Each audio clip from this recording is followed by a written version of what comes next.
everybody, welcome to me, my second episode on this book called Alex. This name of the book is called SCORPIA. Alex, and now, Chapter 4, By Invitation Only. That night the Window's Palace slipped back 300 years in time. It was an extraordinary sight.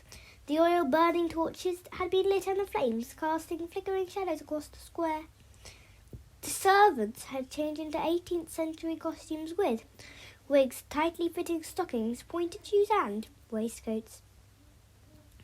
A string quartet played beneath the night sky, sitting on the bandstand that Alex had seen being constructed that afternoon. The stars were out in their thousands, and there was even a full moon, and it was as if whoever had organised the party had managed to control all weather too. Guests were arriving by water and on foot. They too were in costume, wearing elaborate hats and richly coloured velvet cloaks that swept the ground. Some carried ebony walking sticks, others had swords and daggers, but not one single face could be seen among the crowd making its way. The front door features were concealed behind white masks and gold masks encrusted with jewels and masks, surrounded by huge plumes of feathers. It was impossible to know who had been invited to Mrs. Rothman's party, but not just anyone could walk in. The Grand Canal entrance to the palace was closed, and everyone was being directed to the main door that Alex had seen earlier that day. 4 security guards wearing the bright red tunics of Venetian courtiers were positioned there, checking each invitation. Alex watched all this from the other side of the square. He crouched up behind one of the miniature trees with Tom. The two of them outside, the pool of light thrown by the torches. It hadn't been easy to persuade Alex to come.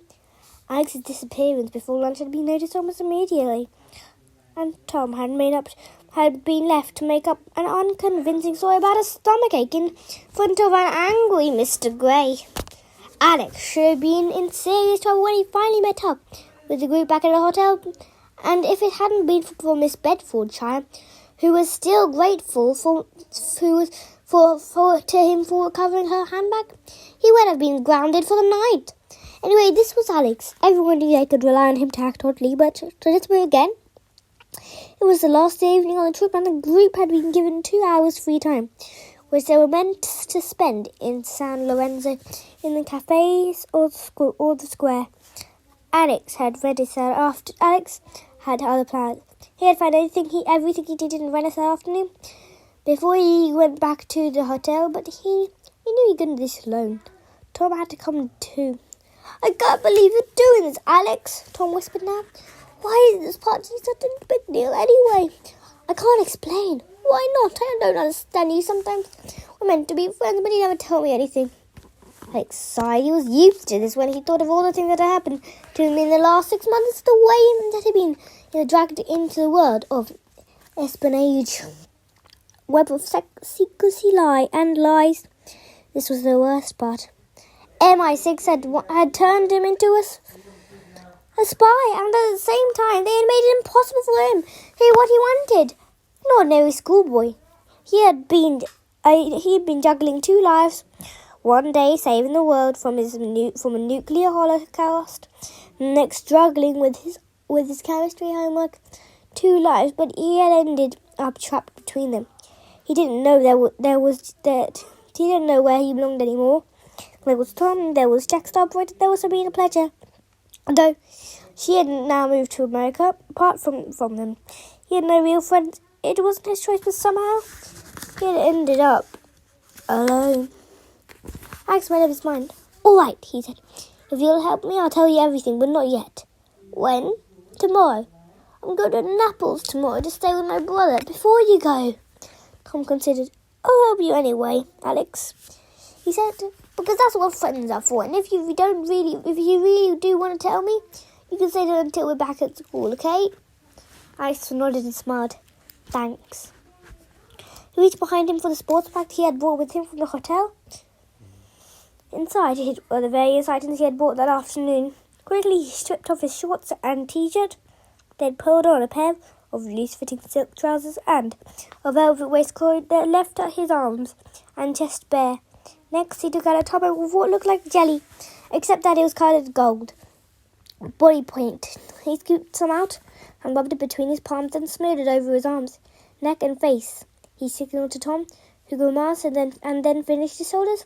All his visible skin was now gold. Finally, he brought out gold sandals, a white turban with single more feather, and a plain half-mask just big enough to cover his eyes. He then asked the costume shop to supply him with everything he would need to become a Turkish slave. He hoped the overall effect didn't make him look as ridiculous as he felt. Are you ready? He asked. Tom nodded, wiping his hands on his trousers. You do look a bit sad, he muttered.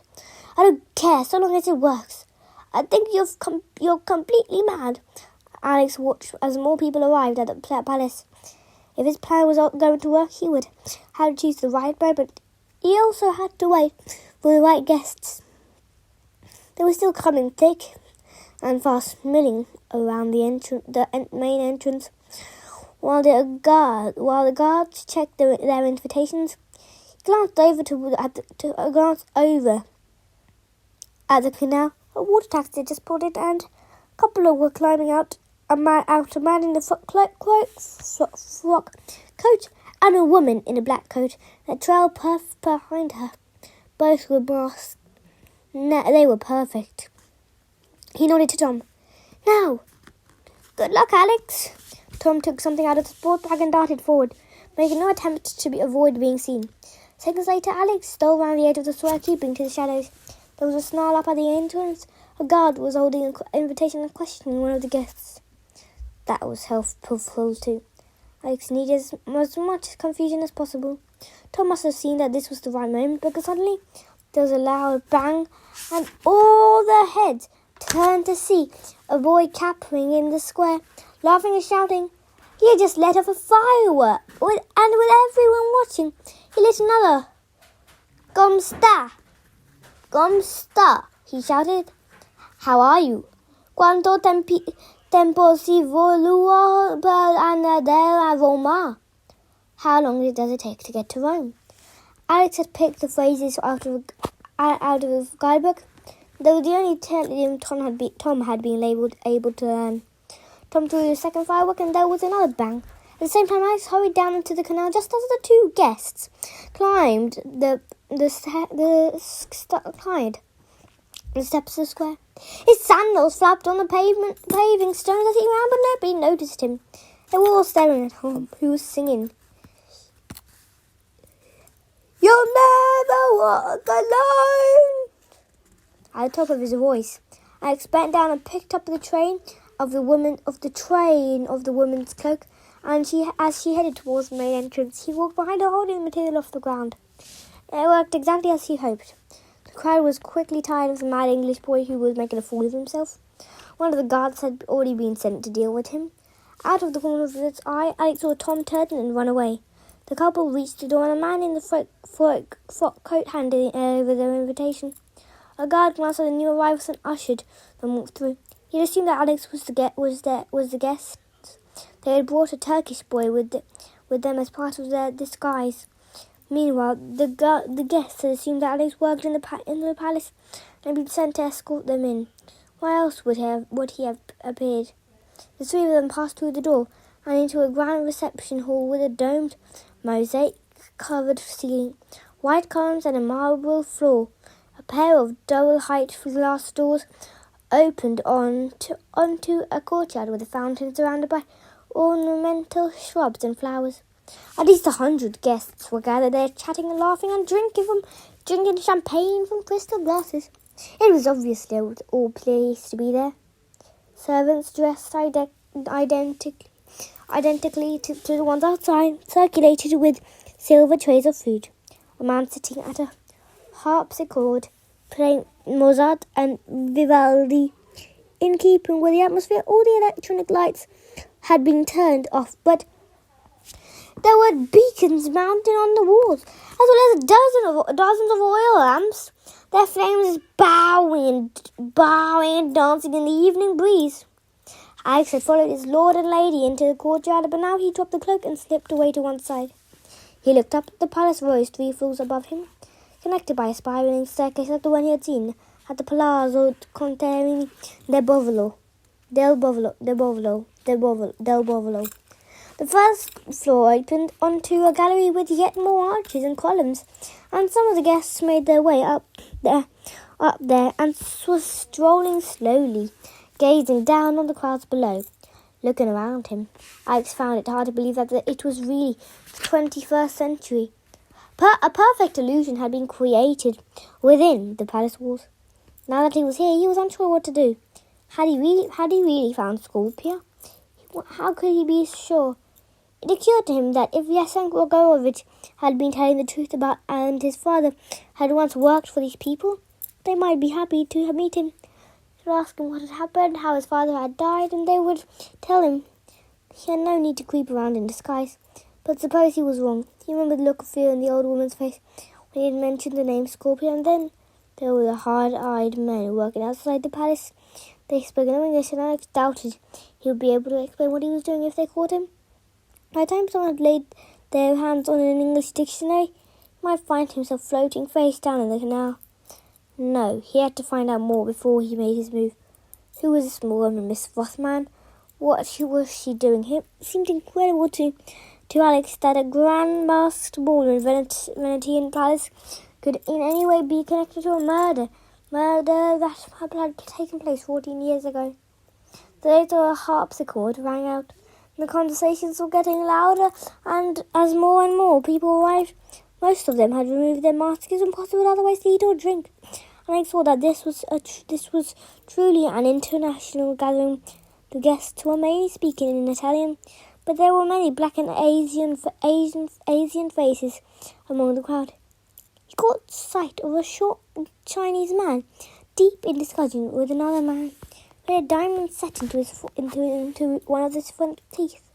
A woman he thought he knew crossed the courtyard in front of him, and with a start he recognized her as one of the most famous film actresses in the world. Now that he looked around, he saw that the place was packed with Hollywood stars. Why had they been invited? Then he remembered this was the beginning of September, the time of the Venice International Film Festival. Well, that told him something about Miss Rothman. If she had the clout to invite celebrities like these, Alex knew he mustn't linger too long. He was the only teenager in the palace, and it would only be a matter of time before someone noticed him. He was horribly exposed. His arms and shoulders were bare. The silk trousers were so thin he could hardly feel them on him. The Turkish disguise must have enabled him to get in, but it was awkward and unhelpful to know that he was actually here. He decided to make a move. There was no sign of Miss Rothman on the ground floor. She was the person he most wanted to see. Perhaps he would find her somewhere upstairs. He made his way through the party groves and climbed the spiral staircase. He reached the gallery and saw a series of doors leading off into the palace itself. It was less crowded here, and a few people glanced curiously at him as he proceeded. Alex knew that the important thing was not to hesitate. If he allowed himself to be challenged, he would soon be thrown out. He went through a door and found himself in an area that was a cross between a very wide corridor and a room on its own right. A gold-framed mirror hung on one wall above an ornate antique table on which was a large vase of flowers. A huge wardrobe stood opposite. Apart from this, the area was empty. There was a door at the far end, and Alex was about to continue towards it when he heard muffled voices approaching. He looked around for someone to hide. There was only the wardrobe. He didn't have time to slip inside, but he slid against the wall next to it. Like the courtyard, the floor was white lit by oil lamps. He gave the bulk of the wardrobe would cast a large enough shadow to conceal him. The door opened. Two people came out, talking in English. One a man, the other a woman. We have received the release certificates, and the batch will be on its way the day after tomorrow. The man was speaking. As I explained to you, Miss Rothman is timing everything. The cold chain. Exactly, the cold chain cannot be broken. The boxes will be flown to England after that. Thank you, Thank you, Dr. Lieberman. You have done very well.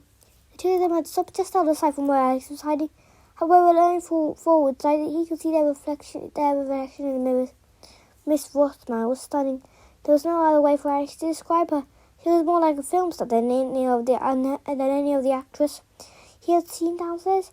Her long black hair falling in waves to her shoulders. She had a mask, but it was in her hand, and the end of a wooden rod, so he was able to see her face, the brilliant dark eyes, the blood-red lips, the perfect teeth. She was wearing a fantastic dress made of ivory-coloured lace, and somehow Alex knew that it wasn't a costume, but real antique. The gold necklace set with the dark blue sapphires circled her throat. Her companion was also wearing a fancy dress, a long fur-lined cloak, a wide-brimmed hat, and leather gloves. He too was holding a mask, but it was an ugly thing, with small eyes and a long beak. He had come as a traditional plague doctor, and Alex thought he hardly needed a disguise. His face was pale and lifeless, his lips flecked with saliva.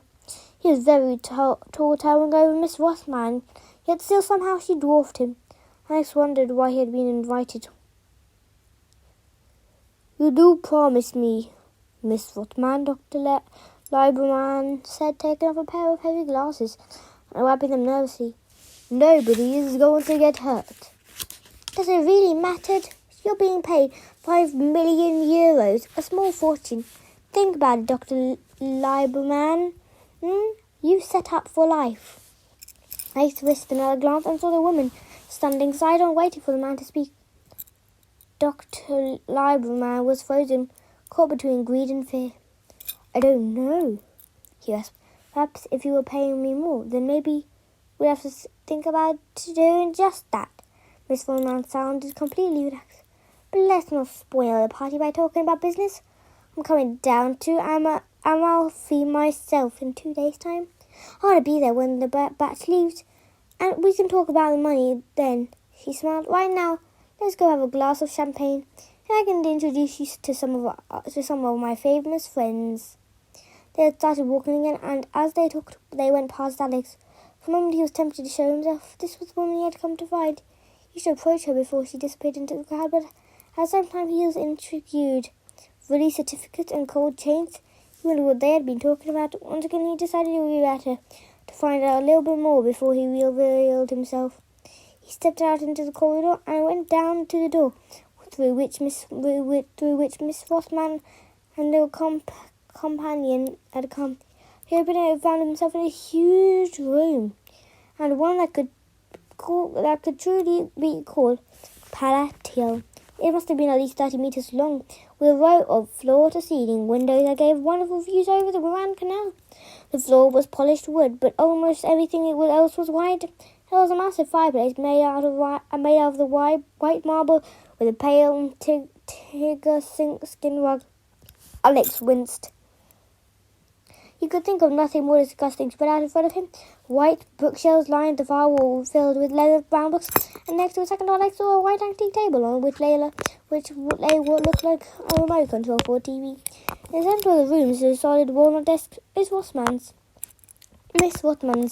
Eyes went over to read the surface with better apart from a white leather blotting pad and a tray with 2 silver fountain pens. Alex imagined Miss Rothman sitting here. It was the sort of desk a judge or a company chair would have, a desk designed to impress. He looked around quickly, checking there was no security cameras, then tried one of the drawers. It was unlocked, but it contained only writing paper and envelopes. He tried the next drawer down, surprisingly now one open too, and this time he found himself looking at some sort of brochure with a yellow colour and name printed in black. Consanto Enterprises. He opened the brochure. On the first page was a picture of a building. It was obviously high-tech, long and angular, with the walls are made entirely of reflective glass. There was an address at the bottom. Via Nuovo Amalfi. Amalfi, that was the place Mr. Watson mentioned a few moments earlier. He flickered over to another page. There were photos of various men and women in suits and white coats. The staff of Constato, perhaps. One of them in the middle of the top row was Harold Lieberman. His name was printed underneath, but the text was in Italian. Alex wouldn't be able to learn anything from it. He closed the brochure and tried another door. Something moved. Alex had been sure he was alone. He had been surprised that there was no sign of any security in the room, particularly if this was Mr. Watson suddenly, but he was suddenly aware that something had changed. It took him a few seconds to realize what it was, and at once he felt the hairs on the back of his neck bristle. What he had taken to be a tiger skin rug had just stood up. It was a tiger, angry, alive and angry. A Siberian tiger. How did he know it was Siberian? The colour, of course. The stripes were more white and gold than orange and black, and there weren't so many as usual. As the creature turned its gaze on him, weighing him up, I tried to remember what he knew about this rarest of species. There were fewer than 500 Siberian tigers left in the wild, with only slightly more in captivity. It was the largest living cat in the world, and yes, it had retractable claws. That was a very useful piece of information to consider as Diana prepared to tear him apart, because Alex had no doubt that was what exactly was about to happen. The tiger seemed to have woken from a deep sleep, but its yellow eyes were fixed on him, and he could almost hear the messages being sent to the brain. Food, that was another thing he remembered now. A Siberian tiger could eat more 100 pounds of meat in a single sitting with it, but by the time this one would finish with him, there wouldn't be a great deal left. Alex's mind was in a whirl. What exactly had he stumbled on in the Windows Palace? What sort of woman didn't bother with locks and security cameras, but kept a live tiger by her desk? The creature stretched. Alex saw the perfect muscles rippling beneath his thick fur. He tried to move, but he couldn't. But found that he couldn't. He wondered what had happened to him, then realized he was terrified. Rooted to the spot, he was just steps away from the predator that had, for centuries, inspired dread across the world. It was almost beyond belief that this animal should have found itself imprisoned in a Venetian palace, but it was here. That was all that mattered. And whatever the surroundings, the carnage would be the same. The tiger growled. It was a low, rumbling noise, more terrible than anything Alex had ever heard. He tried to find the strength to move, to put a barrier between them, but there was nothing. The tiger took a stride forward. It was prepared to spring. Its eyes were darkened, its jaw hung open, revealing 2 lines of white dagger-sharp teeth. It roused a second time, louder and more conscious. Then it leapt.